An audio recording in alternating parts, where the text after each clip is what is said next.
I only trust you because you're the one who helped me to get Band 7 in writing, honestly speaking. IELTS examiners who are masters of IELTS preparation. Your host, Ben Worthington. Hello there, IELTS students. This episode is all about using comparisons. How to use comparisons in IELTS Writing Task 2 and also IELTS Writing Task 1, the academic one. We're going to go into a little bit of detail, and if you want to get the maximum value from this podcast, I strongly recommend that you take a pen, write it down and write down different notes, write down the examples, and then even compare your notes with the actual blog post. And the blog post will be blog post 124 IELTS podcast. Okay, so just put that into Google, IELTS podcast 124, and then you can start making your comparisons and just check for spellings and stuff like that. Okay, and in the sentence guide course at sentenceguide.com, there's about 5 courses there. There's the reading, there's a speaking course, there's a sentence guide course for IELTS Task 2, and there's also courses for the academic and for the for the general. And you can do the course if you're working hard and fast. You can do it in about 10 days, and that's getting all your essay corrections. You get about 8 essay corrections, and you get feedback on there, so that really pushes you to improve. And you can try the techniques that you're using here, because one thing is just learning the techniques, but the second thing is actually putting them into practice.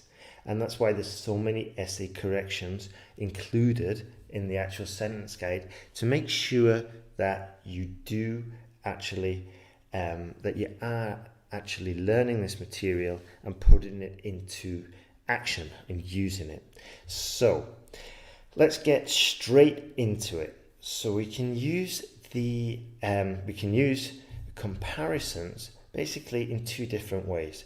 The first one is comparing similar items, and the second one is comparing different or contrasting items. Let's look at the first one, and I'm going to give you plenty of examples, and these are all related to IELTS, so you can write them down and hopefully start using them in your essays and see a big improvement quickly. So the first one, okay, comparing similar items and pointing out the similarities between two or more items. The first way is to express similarities but with different degrees or levels.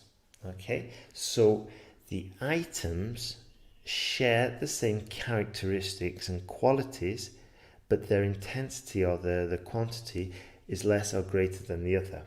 So here we're going to use words such as more, less, better, worse, those are the irregular ones, and words added with the suffix er are also used. So I'll give you some examples.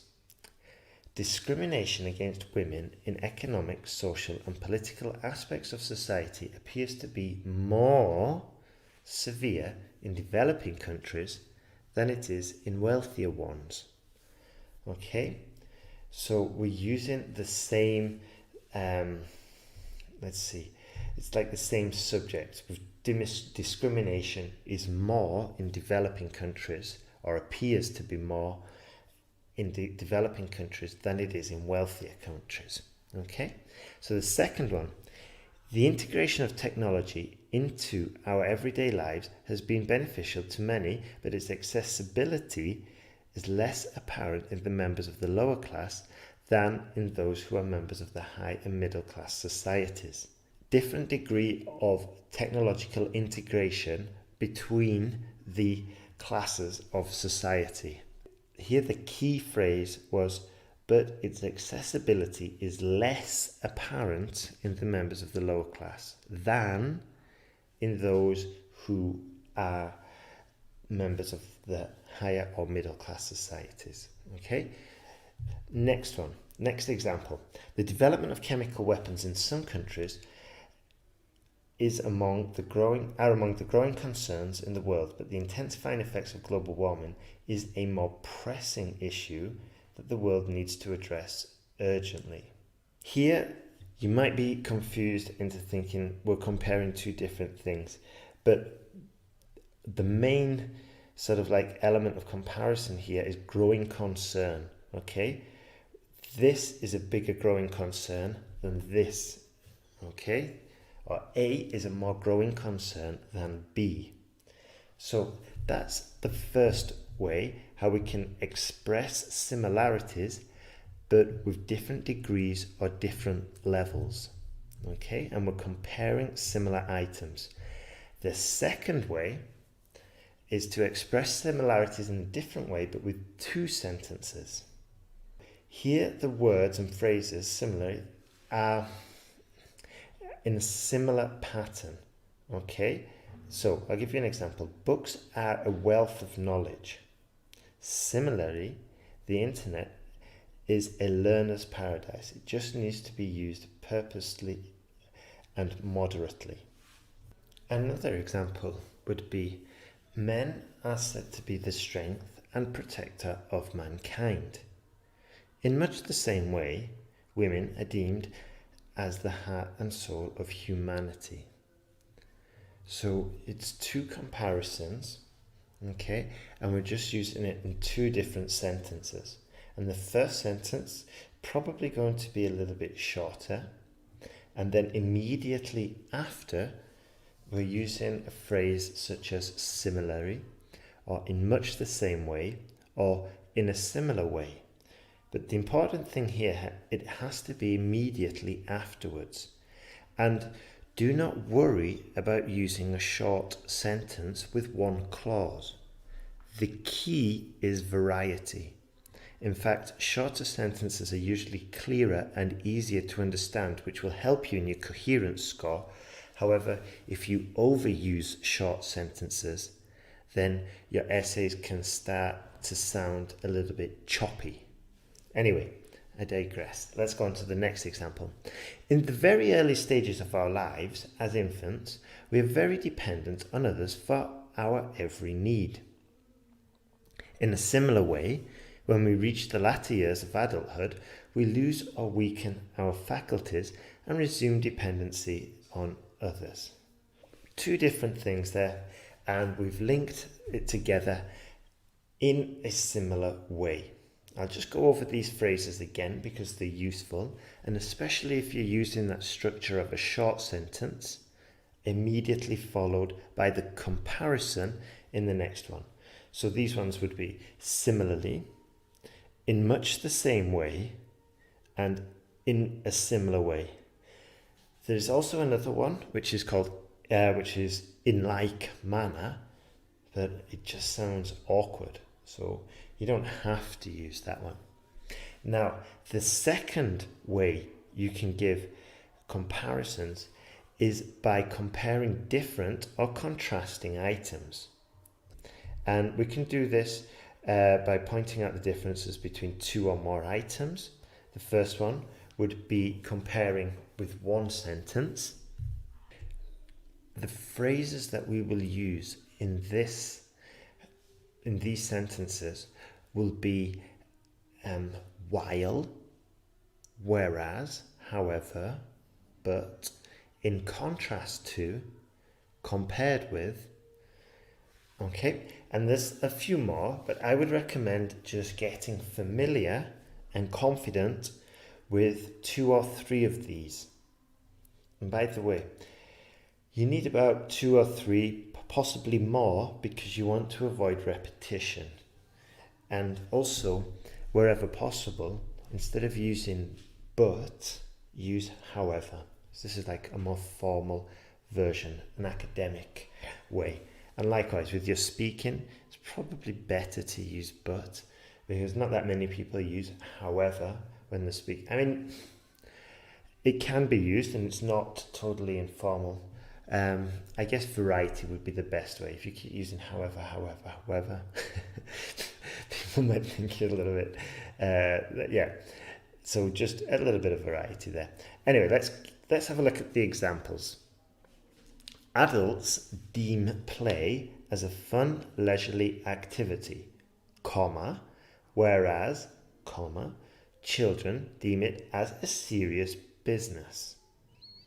Okay, deem, D-E-E-M, is think of, okay, or assign. Yeah. So once again, adults deem play only as a fun, leisurely activity, comma, whereas children deem it as a serious business. Okay. There we've put the comparison in the middle of the sentence. The word we're going to use, whereas. Next example. Compared with cameras in Android phones and iPhones, which are lighter and produce relatively good images, SLR cameras are heavier and more complex to use, but they are still more preferred by professional photographers.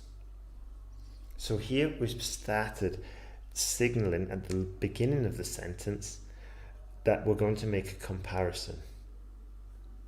So compared with cameras in, I'm just going to give a simpler version. Compared with cameras in Android phones, SLR cameras are heavier and more complex to use, but they are still more preferred by professional photographers. Okay, so if we were doing IELTS Academic Task 1, we could easily use this sentence and we could say, compared with 1999, sales in 2007 were almost triple that of previous years and actually reached a company record. Okay, or compared with the other sectors in the pie chart, country A has a considerable country A shows a considerable difference to the rest. Okay, that's a very good copy-paste sentence actually. I'll say it again. Compared with sector, I can't remember it now. So compared with the other sectors in the pie charts, country B has considerably more market share, or is considerably more sales, or whatever the unit is, than the other countries. Okay, so just compared with. And in fact, in IELTS Task 1 Academic, you are obliged, if you want to score higher than a 6.5, if you want to go for the 7, 8s and 9s, you have to make comparisons. So I should have mentioned that at the beginning. Anyway, example number 3. In contrast to the methods used by conventional doctors, comma, non-conventional doctors promote the use of healthy diet and lifestyle and other less painful and less costly ways to fight cancer. Can you see? We've just put in contrast to. And by the way, we don't use these types of sentences to start off our IELTS Task 2 essays. We use them in our body paragraphs. So maybe we've got an essay about helping students with their homework, okay, or parents helping students with their homework. Or we could just put something like, in contrast to popular belief, or even better, for example, in contrast to popular belief, a recent study by Harvard University showed that parents who did not help their students actually found an increase in exam scores. Okay, so it's just another way of elaborating on giving our examples. So I'll just go over those words again. We've got whereas, which we can use in the middle of the sentence with commas on either side, and then the other two, compared with X, Y is better, for example, or in contrast to X, Y is better. Those are kind of interchangeable. Now, The next one we can do is we can contrast with two sentences. Here we're going to look at kind of like similar phrases, but we're going to look at a very useful one, on the other hand. So when we're using on the other hand, you can, this is optional, but I prefer it. We can start off one sentence by saying on the one hand, or we can start off one paragraph by saying on the one hand, and then later, maybe in the other paragraph, preferably starting our second body paragraph, we say on the other hand. But in this example, we're going to do comparisons with two sentences. So we will start our second sentence immediately after the first one with on the other hand. So I'll give you an example. On the one hand, financial advisors recommend investments in bonds, mutual funds, and FX swaps. On the other hand, businessmen believe that the best investment would often be in private companies. So once again, we're comparing two different items and we're using this construction of on the one hand and on the other hand. Okay, and I would definitely recommend using both of those because usually you're waiting for the other hand, okay? And these are contrasting viewpoints or a contrasting comparison. Next one. Dehydration can cause blurred vision, brain fog, and even high blood pressure. In contrast, being overhydrated causes an imbalance in one's electrolyte levels. So pretty simple, very similar to the other ones. The final one that I want to share is on the contrary. And this one can be used in your introduction quite easily, especially if you're going to do a discursive essay. And it's a good structure and it will help you pick up points because it's a slightly more advanced structure and it shows both sides. So I'll give you an example. Some analysts believe that formal qualifications prepare workers better. Full stop. On the contrary, comma, others believe that there is no substitute for real-world experience. Now, why would I say this is good for the introduction? Because imagine you get a question like the homework one, okay? And we say, I don't know, some students, well, it could even be a question. Actually, the example I give you could easily be a task 2 question. All we need on the end is discuss using examples, give your views and opinions, blah, blah, blah. But imagine we get a question like, academic inflation is a common problem in first world countries. Some experts suggest that academia is no longer a viable route to a prosperous career. Discuss and using examples from your own experience, blah, blah, blah. And then we would just rephrase or paraphrase the question and show the examiner that we've identified that we're going to look at both sides because it's discursive. Show the examiner that we are going to look at both sides and not just take one side. And we're going to show this by using that structure. So we'd say some analysts believe that formal qualifications prepare workers better. On the contrary, others believe that there is no substitute for real-world experience. This essay will look at both issues, blah, blah, blah. Okay, and then we can go straight into body paragraphs afterwards. There we go. Those are the 5 different ways we can use the comparisons. And another tip here, once you've actually finished this and you've done, well, first thing I would do, before we get on to talking about exams, first thing I would do is just look at this blog post, go and search for it online, have a look, and you will see all the different sort of like structures. You can test, you can compare what you wrote with the notes in the blog post, and yeah, it's just like exercising. And plus the second review will help you memorize it better because the more times your brain recalls it, the stronger the memory is. So you'll be stimulating your audio memory by listening to the podcast and writing it down, then your visual memory by actually seeing what you've written down, and then maybe a few hours later, or even better, in the next hour or so, you can review it again. And why not write down a few sample sentences, and just get this tiny fragment of the IELTS exam under control, and then move on to the next part, which might be something like structuring your essays or how to get ideas. So you just break it down into smaller, tiny sections, dominate each section, control it, and then move on to the next. If you're in a rush, or you need to pass fast, or you just need more assurance that you are going to pass and you don't want to be wasting any more time and just sort of like take a faster route, you can check out the online courses, sentenceguide.com.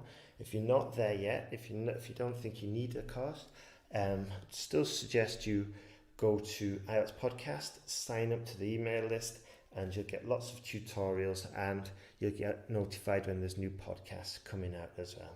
Okay, have a great day, and thank you very much for listening. And if you know any students who are studying the IELTS, just tell them, say, hey, why don't you download the IELTS podcast, and instead of listening to music when you go to work, listen to IELTS podcast, and when the next time you take the exam, you'll get a band 9, guaranteed. All right, have a great day, and thank you for listening.